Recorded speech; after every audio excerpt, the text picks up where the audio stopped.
Hello guys, good evening. कैसे हैं आप सब लोग? आई होप आप लोग अच्छे होंगे। और आज है निक्कू का बर्थडे, है ना निक्कू?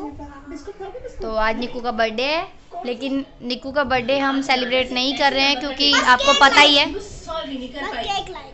हाँ, और निक्कू भी बहुत समझदार है मेरा बेटा। उसको पता है कि पापा की तबीयत ख़राब है, पापा हॉस्पिटल में एडमिट है। तो मैं गेट लगा देती हूँ, कुंडी लगा देती हूँ। तो निक्कू को पता है कि पापा की तबीयत ख़राब है बहुत ज़्यादा, नानू की।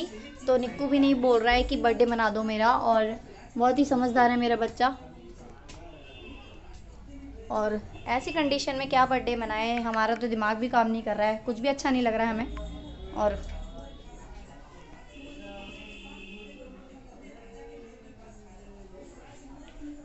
तो निक्कू का बर्थडे हमने तो सोचा था बहुत अच्छा बनाएंगे, लेकिन ये नहीं पता था कि ऐसा हो जाएगा। अब किसी को भी नहीं पता होता है कि क्या होगा, कभी भी कुछ भी हो सकता है। अब तो मुझे इस बात पर पूरा यकीन हो गया है कि कभी भी कुछ भी हो सकता है किसी के भी साथ।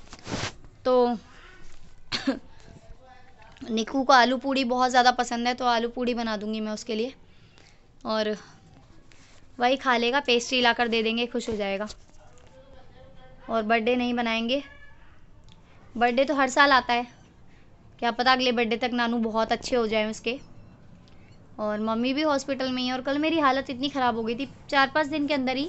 अब मेरी 4-5 दिन पहले की वीडियो देखो और अब मेरी शक्ल देखो, 4-5 दिन में मेरी शक्ल बदल गई है। पापा पिछले हफ्ते एडमिट हुए थे, और वीरवार को, शुक्रवार को, और शुक्रवार को ये हादसा हुआ था, और आज फिर वही दिन है। और आज ही का वो दिन था जब हॉस्पिटल में हम लोग भागे थे पापा के लिए, और सोचा नहीं था कि ऐसा हो जाएगा। और एक हफ्ते पहले हमारी पूरी लाइफ चेंज हो गई है। बहुत ज़्यादा टेंशन भी है, लेकिन क्या कर सकते हैं। इतनी टेंशन मैंने ले ली कि कल मेरे साथ क्या हुआ, मुझे हो गया फीवर बहुत ज़्यादा। और ये बात है परसों की, कल तो मैंने कोई वीडियो ही नहीं बनाया। तो परसों हो गया मुझे बहुत ज़्यादा फीवर। फिर मैंने ना, ये पैर जो मेरा मोच आ गई थी पैर में, उसकी दवाइयाँ खा रही हूँ, तो मैंने वो दवाइयाँ खा ली। फिर मैंने कहा ब्रूफिन नहीं खाऊंगी बुखार की, क्योंकि ना इतनी दवाइयाँ जब मैं खा रही हूँ और मैं ब्रूफिन या पैरासीटामोल खा लूँगी कहीं रिएक्शन ना हो जाए, तो मैंने नहीं खाई बुखार की गोली। और फिर मैं सो गई। रात को 3 बजे आँख खुली तो मैं ज़मीन पे पैर रख रही हूँ, तो पैर नहीं रख पा रही हूँ ज़मीन पे, मैं बिस्तर से खड़ी नहीं हो पा रही हूँ मतलब। और खड़े सरक सरक के आ भी गई बिस्तर के साइड में मैं किनारे पर, तो ज़मीन में पैर नहीं रख पा रही हूँ। तो मैंने अपने हस्बैंड से बोला मुझे टॉयलेट जाना है और मुझे टॉयलेट आ रहा है, लेकिन मैं चल नहीं पा रही हूँ, तो मुझे पकड़ लो तुम और मैं टॉयलेट जाऊँगी। तो उन्होंने कहा ठीक है चल। तो उन्होंने मुझे खड़ा करने की कोशिश की है, लेकिन उसके बाद मुझे पता ही नहीं है कि मैं बेहोश हो गई हूँ, और एक तरीके का सीजर हो गया मेरे को, जिसे कहते हैं दौरा पड़ गया, और बेहोश हो गई मैं। और फिर उसके बाद जब मुझे होश आया है 2-4 मिनट के बाद, फिर मैं ज़्यादा देर बेहोश नहीं हुई, 2 या 3 मिनट के लिए बेहोश हुई। मैंने पूछा था बाद में हस्बैंड से, और उसके बाद मैं हस्बैंड से बोली मेरे सारे कपड़े गीले हो रहे हैं, लग रहा है मेरा ना टॉयलेट निकल गया है। तो उन्होंने कहा हाँ टॉयलेट निकल गया है कपड़ों में ही। और मैंने बोला मुझे टॉयलेट ले चलो, मुझे उल्टी आ रही है। मेरे को फिर वॉमिटिंग आई है, उसके बाद मैं बेहोश होने के बाद मुझे उल्टी आई है। और उसके बाद तो मुझे होश ही नहीं है, कैसी कंडीशन हो गई। मैं बिस्तर में लेटी रही, मेरे हस्बैंड भी जगते रहे। 3 बजे ये हुआ था, उसके बाद से फिर सुबह भी मैं नहीं खड़ी हो पाई हूँ। फिर मैंने दवाई खाई है पैरासीटामोल, और फिर उसके बाद मुझे थोड़ा थोड़ा रिलीफ मिला है। कल मेरे हस्बैंड ने पहली बार इतने साल में रोटी बनाई, सब्ज़ी भी उन्होंने ही बनाई। कल पूरा घर उन्होंने ही देखा, पूरा दिन वो घर में रहे छुट्टी करके। और बहुत ज़्यादा कंडीशन ख़राब हो गई थी मेरी, बहुत ही ज़्यादा। आज वो काम पर गए हैं, इनकी प्राइवेट जॉब है, अगर ये छुट्टी भी करते हैं ना तो काम के पैसे कटते हैं, और पैसे कटना हम अफोर्ड नहीं कर सकते क्योंकि हमारा लोन भी चल रहा है, सब जगह पैसा भी देना है हमें। और अब पापा के साथ ऐसा हो गया है, तो पापा जो इंस्टॉलमेंट भरते थे वो भी हमें ही भरनी है। तो वो भी एक अलग टेंशन की आज इन्होंने छुट्टी कर ली है। तो छुट्टी 2 से ज़्यादा महीने में इनको मिलती नहीं है, 2 ये पहले ही कर चुके हैं। एक दिन वो छुट्टी करी थी जिस दिन ये पापा का ऑटो लेने गए थे, जो रोड पे खड़ा हुआ था जब पापा को ये हुआ था हादसा पापा के साथ। और उससे पहले भी एक बार छुट्टी कर चुके हैं मेरे को हॉस्पिटल ले जाने के लिए, जब मेरा पैर मुड़ा था। तो 2 छुट्टी इस महीने की फरवरी की हो गई है, तो अगली छुट्टी नहीं मिल सकती थी। तो यही हुआ, और बहुत ज़्यादा दिमाग ख़राब है। अब मैं थोड़ा सा नॉर्मल होने की कोशिश कर रही हूँ, लेकिन बार बार ध्यान वहीं पहुँच जाता है पापा की तरफ। और मम्मी को पता लगा ये बात, बहन ने मम्मी को बता दी कि मेरे साथ ऐसा हुआ, या मैंने बताया, मम्मी को बताया था शायद, मेरा दिमाग ही काम नहीं कर रहा। कि मैंने कहा मम्मी मुझे भी ना न्यूरोलॉजी की अपॉइंटमेंट लेनी है, तो मम्मी वहीं पर है क्योंकि पापा न्यूरोलॉजी डिपार्टमेंट में ही एडमिट हैं वार्ड में। तो वहाँ पर मम्मी को बोला कि वहाँ पर रात को कूपन बँटते हैं एम्स में, तो रात को न्यूरोलॉजी में एम्स में कूपन बँटते हैं, वहाँ पर कूपन ले लेंगी और सुबह मैं चली जाऊँगी दिखाने के लिए। लेकिन अभी काव्या के ना 4 एग्ज़ाम है, ये 4 एग्ज़ाम हो जाएंगे तो काव्या की पड़ जाएंगी छुट्टियाँ, और निक्कू के जो एग्ज़ाम है उसमें बीच बीच में छुट्टी है। तो कोई ऐसा दिन होगा जिस दिन निक्कू का एग्ज़ाम नहीं होगा तो मैं चली जाऊँगी दिखाने के लिए, न्यूरोलॉजी में दिखा लूँगी कि आखिर मेरे सिर में हो क्या रहा है, जो कि मुझे ना हाफ साइड में मुझे भारी भारी सा लग रहा है, और मैं चलने में भी दिक्कत हो रही है, और जो बैकबोन होती है ना, मेरी रीढ़ की हड्डी जो होती है उसमें भी दर्द हो रहा है। ऐसा क्यों हो रहा है, उसमें दर्द क्यों हो रहा है, मुझे नहीं समझ में आ रहा है। दिखा लेती हूँ, भगवान ना करे कल को कोई ऐसी बात हो जाए, मेरे बच्चे देखने वाला कोई नहीं है, मेरी फैमिली को देखने वाला कोई नहीं है, तो क्या होगा। तो इसलिए मुझे ये सब भी देखना पड़ेगा, दिखाना बहुत ज़रूरी है। और पापा के साथ ऐसा हो गया तो अब तो हम सबको ये लग गया है कि छोटी सी भी चीज़ है, अगर आपकी बॉडी में कोई भी परेशानी है तो उसको डॉक्टर को दिखाना बहुत ज़रूरी है। छोटी सी भी प्रॉब्लम को इग्नोर नहीं करना चाहिए, क्योंकि वही छोटी सी प्रॉब्लम जाके बड़ी हो जाती है। डॉक्टर ने कहा कि पापा को भी ऐसा आपको लग रहा है कि ये सडनली एकदम से हो गया, अचानक हो गया, तो ऐसा नहीं है। उनकी बॉडी कुछ ना कुछ इंडक्शन ज़रूर दे रही होगी, कुछ ना कुछ इशारा ज़रूर कर रही होगी उनकी बॉडी, जिससे उन्हें पता लग रहा होगा कि ऐसा कुछ हो सकता है, कुछ हो रहा है, उनको अंदर कुछ हो रहा है, ये तो पता लग रहा होगा कुछ हो रहा है। चाहे पैर में सुनपन हो रहा होगा, झुंझुनाहट हो रही होगी, सिर में दर्द हो रहा होगा, कुछ तो ऐसा हो रहा होगा जो उन्हें फील हो रहा होगा, या घबराहट हो रही होगी। लेकिन उन्होंने इन सारे इंडिकेशंस पर ध्यान नहीं दिया। अगर वो इन इशारों पर ध्यान देते कि ये क्या हो रहा है, तो शायद उनको ये नौबत ना आती कि उनको दिमागी नस फटती या फिर पैरालाइज अटैक आता, ये ना होता उनके साथ। ये उनके साथ हो गया क्योंकि उन्होंने ध्यान नहीं दिया इस चीज़ पर। उनको कभी पहले कुछ हुआ भी नहीं था, बीपी वगैरह की कोई प्रॉब्लम नहीं थी, नॉर्मल थे वो, कोई अर्थराइटिस वगैरह भी कुछ नहीं था, तो उन्होंने ध्यान ही नहीं दिया। या उनके पैर में दर्द हो रहा होगा, कुछ तो हो रहा होगा उनको, जिससे उन्हें फील हो रहा होगा कि उनको कुछ होने वाला है, लेकिन उनको समझ ही नहीं आया। तो जब समझ ही नहीं आया इंसान को, तो फिर वो इंसान क्या करेगा। तो इसी वजह से उनको ऐसा हो गया और उनको नहीं पता चल पाया। एक आदमी मुझे मिला, एक अंकल मतलब मुझे मिले, जब मैं पापा को देखने गई तो वो आर्मी ऑफिसर हैं और वो रिटायर्ड ऑफिसर हैं। उनकी एज भी ज़्यादा थी, 72, लेकिन उन्होंने बताया कि उनको भी यही होने वाला था, पैरालाइज अटैक होने वाला था, ब्रेन स्ट्रोक होने वाला था, लेकिन उनको पता चल गया पहले ही और उनको वो चीज़ नहीं हुई।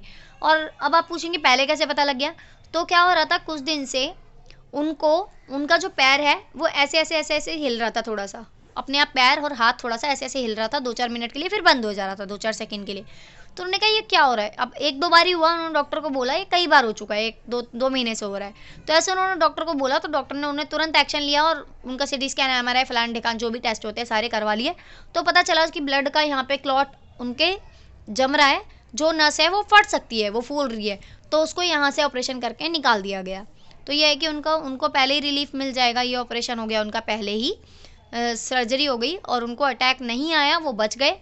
और अगर उनको ये इंडिकेशन पे वो ध्यान नहीं देते तो उनको कभी भी उसी वक्त या उसके बाद में कोई भी अटैक आ सकता था, पैरालाइज अटैक, या फिर उनको ये जो स्ट्रोक हुआ पापा को वो भी हो सकता था, उनको दिमाग की नस फट सकती थी, तो ये कुछ भी हो सकता था, तो वो उससे बच गए। तो अगर हम लोग भी अपनी बॉडी पर ध्यान देंगे, डॉक्टर कहते हैं कि एम्स के डॉक्टर्स ने बताया कि हर व्यक्ति को, अगर आप नॉर्मल भी हैं, हेल्दी भी हैं, तब भी हर व्यक्ति को 6 महीने में अपना routine body checkup, proper checkup करवाना चाहिए। कहीं आपको बीपी तो नहीं है, कहीं आपको शुगर तो नहीं है, तो ये छोटी छोटी चीज़ें होती हैं, तो वो चीज़ें आपको देखनी चाहिए। पापा की बॉडी में नमक भी बहुत कम आया, आयोडीन भी बहुत कम आया, तो नमक ज़रूरी है, आप चीनी कम खाओ, नमक भी तेज़ खाना ज़रूरी है, नमक भी एक सही मात्रा में लेना ज़रूरी है। हर चीज़ सही मात्रा में बॉडी में होना बहुत ज़रूरी है।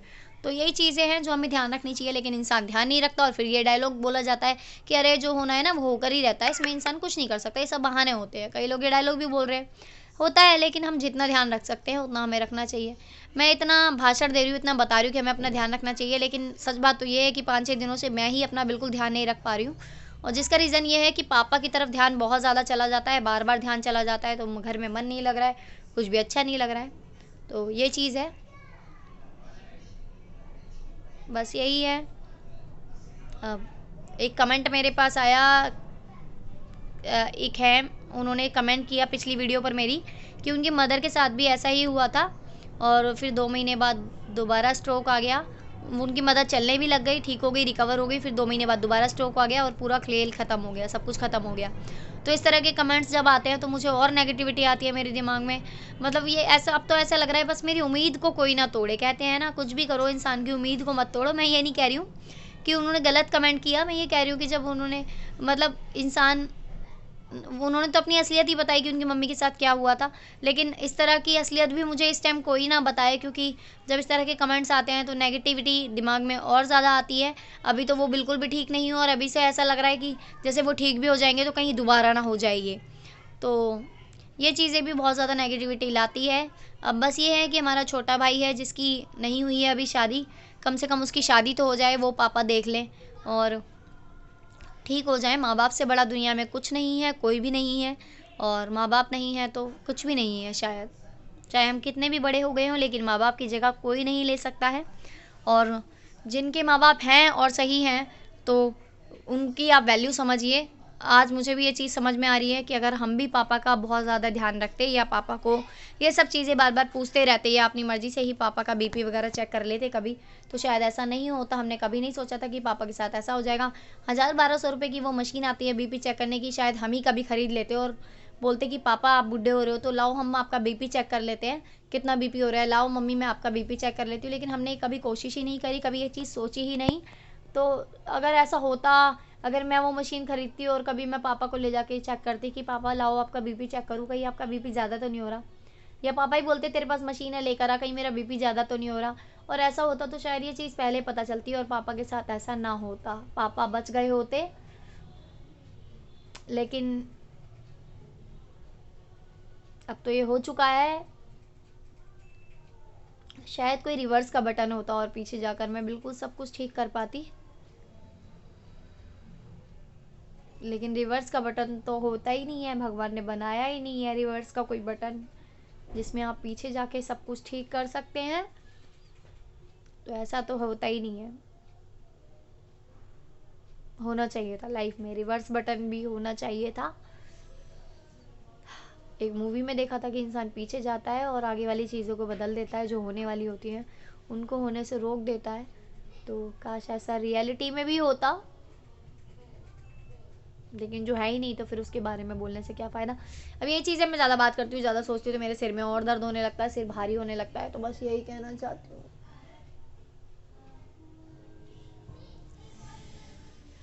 टेंशन हो जाती है एकदम से, बहुत ज़्यादा दिमाग ख़राब हो जाता है। तो बज गए हैं 6:30 और निक्कू के लिए केक मंगा देंगे। निक्कू केक खा लेगा, केक काट लेगा। मैं आलू पूड़ी बना देती हूँ, निक्कू को आलू पूड़ी खाने का मन है। खड़ी हो रही हूँ तो चला भी नहीं जा रहा है, बिल्कुल भी मन नहीं कर रहा है कुछ भी बनाने का, खाने का कुछ भी नहीं है। ऐसा लगता है हम खा ही क्यों रहे हैं, क्यों खा रहे हैं हम, क्यों खाते हैं हम खाना खाना ही बंद कर दो साला, सब बेकार है लाइफ में यार। खाना खाना बहुत ज़रूरी है, अपनी सेहत का ध्यान रखना बहुत ज़रूरी है। आप लोग भी खाना खाइए अच्छे से, अपनी सेहत का ध्यान रख लीजिए। मैं भी धीरे धीरे अपने आप को नॉर्मल करने की कोशिश कर रही हूँ, करूँगी और भी ज़्यादा। और मैं अपना ध्यान रखूँगी, क्योंकि मम्मी ने बोला है कि अपना ध्यान नहीं रखोगे तो फिर तुम्हारे बच्चों का ध्यान कौन रखेगा। यार सच है, सच बात है। चलो गाइज़, मिलते हैं नेक्स्ट वीडियो में, तब तक के लिए बाय बाय। आप अपना ध्यान रखिए, अपनी फैमिली का ध्यान रखिए, अपने मम्मी पापा का बहुत बहुत बहुत ध्यान रखिए। और आपके घर में अगर पेरेंट्स हैं तो आप ये वीडियो ज़रूर अपने उन फ्रेंड्स को, उन रिश्तेदारों को, सबको आप शेयर कीजिए जिनके मम्मी पापा अभी हैं दुनिया में, ताकि वो ये वीडियो देखकर उनको समझ में आ जाए कि माँ बाप की बहुत ज़्यादा केयर करना बहुत ज़्यादा ज़रूरी है। क्योंकि बाद में रोने से पछताने से कुछ नहीं होता है। कोई चीज़ जो है, कोई लाइफ में रिवर्स बटन नहीं होता है जिसको आप पीछे जाकर बिल्कुल ठीक कर सकते हैं, नहीं होता है ऐसा। Bye guys.